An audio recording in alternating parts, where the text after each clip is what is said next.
भारत के देखा देखी पाकिस्तान ने लिया आत्मघाती फैसला।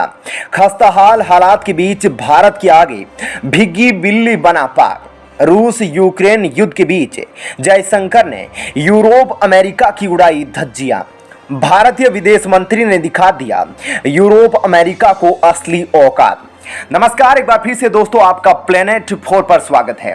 दोस्तों, पाकिस्तान ने भारत की देखा देखी एक ऐसा कदम उठा लिया है जिससे उसका डूबना तय है, क्योंकि इस वक्त पाकिस्तान ने जो कदम उठाया है उससे न सिर्फ पाकिस्तान की सरकार बल्कि पाकिस्तान की आम जनता पर भी सीधा असर पड़ेगा। पाकिस्तान के इस फैसले के बाद शायद ऐसा लग रहा है कि पाकिस्तान ने यह आनन फानन में उठाया कदम है। भारत के आक्रामक रुख के आगे पाकिस्तान बेबस है, इसीलिए खुद का गला घोंट देने वाला कदम उठा रहा है। दोस्तों, आपको मालूम है कि पाकिस्तान लंबे समय से अपने बजट को पारित करता है तो उसका बड़ा हिस्सा आतंकियों को पालने पोसने में लगा देता है, जिसकी वजह से पाकिस्तान आज एफएटीएफ की ग्रे लिस्ट में शामिल है और तमाम कोशिशों के बावजूद इससे निकल नहीं पा रहा है, बल्कि उस पर ब्लैक लिस्ट होने का खतरा और ज्यादा मंडरा रहा है। मेन खबर यह है, उस पर हम दोस्तों आते हैं कि आखिर पाकिस्तान ने अब कैसा आत्मघाती कदम उठा लिया है जिससे पूरी दुनिया हैरान है। दोस्तों, पाकिस्तान ने अपनी खस्ताहाल होती अर्थव्यवस्था को संभालने की बजाय एक ऐसा फैसला लिया है जिससे पूरी दुनिया हैरान हो गई है। दरअसल भारी वित्तीय संकट और गले तक कर्ज में डूबा होने के बावजूद इस्लामाबाद के नए हुक्मरानों ने अपने रक्षा बजट में इजाफा करने का ऐलान किया है।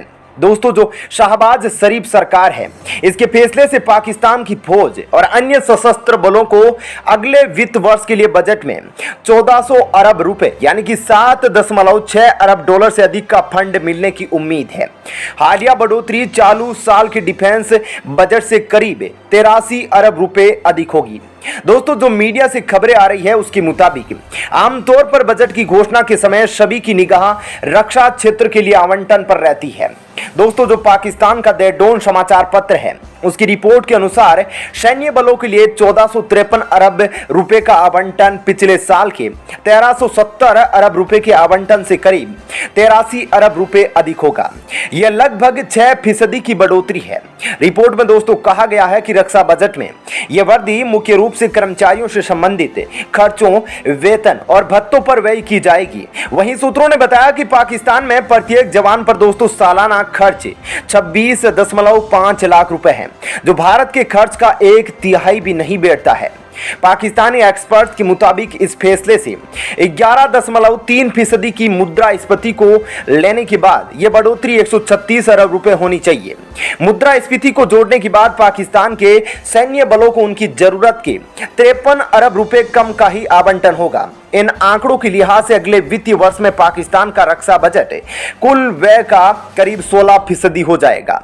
वहीं दोस्तों, जो सकल घरेलू उत्पाद है उसमें हिस्सेदारी के हिसाब से यह मौजूदा साल में 2.54% से घटकर 2.2% रह जाएगा। इसके अलावा दोस्तों आपको बताते चले कि भारत की तरफ से इस्लामाबाद की हर नापाक हरकत और चाल का मुंह तोड़ जवाब दिया जा रहा है।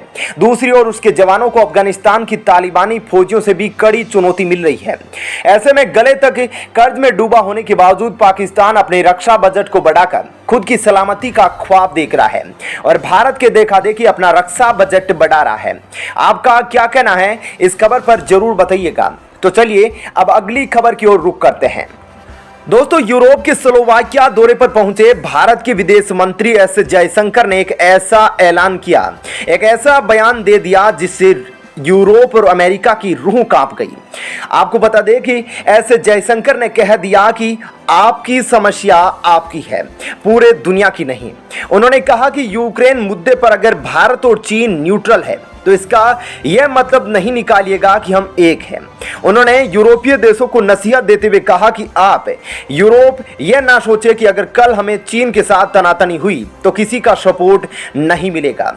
ऐसे जयशंकर ने सीधे तौर पर यूरोप पर हमला बोला है और यूरोप को यह दिखा दिया कि वो ये भरोसे पर नहीं बैठे कि भारत को उसकी आने वाले टाइम के अंदर जरूरत पड़ेगी और भारत का हमारे अलावा कोई समर्थन नहीं करेगा।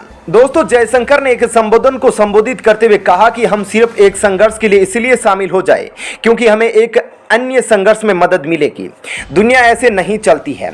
उन्होंने ये भी कहा कि जब एशिया में कई घटनाक्रम हुए तो उस वक्त यूरोप ने चुप्पी साध ली थी और अब हमें बोलने के लिए कह रहा है। विदेश मंत्री ने एक सवाल के जवाब में कहा कि जब आप गैस खरीदते हैं और उसके पैसे देते हैं तो इसका क्या अर्थ है?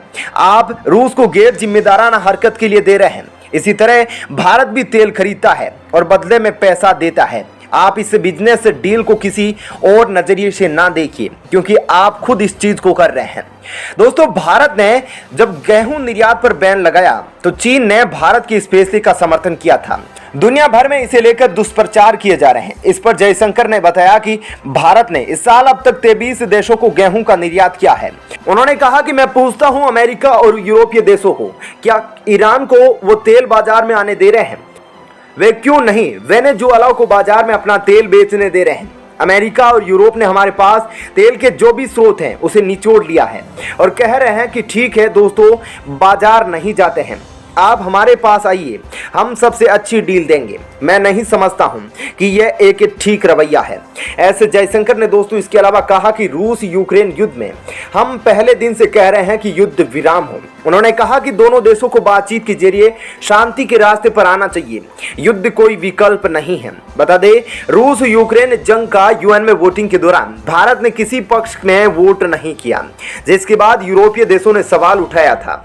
इससे पहले दोस्तों अमेरिका में 2+2 वार्ता के दौरान भी जयशंकर ने तेल खरीदने को लेकर अमेरिका को घेरा था। जयशंकर ने कहा था कि भारत रूस से जितना तेल महीने भर में खरीदता है उससे अधिक तेल यूरोप रूस से एक दोपहर में खरीद लेता है। उन्होंने इस दौरान कहा था, यदि आप रूस से भारत की ऊर्जा खरीद पर बात करना चाहते हैं तो मेरा सुझाव है कि आपको यूरोप पर ध्यान देना चाहिए। ऐसे में दोस्तों आपका इस खबर पर क्या कहना है कमेंट सेक्शन में जरूर बताइएगा। साथ ही वीडियो को लाइक और शेयर जरूर करें। धन्यवाद। फिलहाल के लिए इस वीडियो में इतना ही। जय हिंद।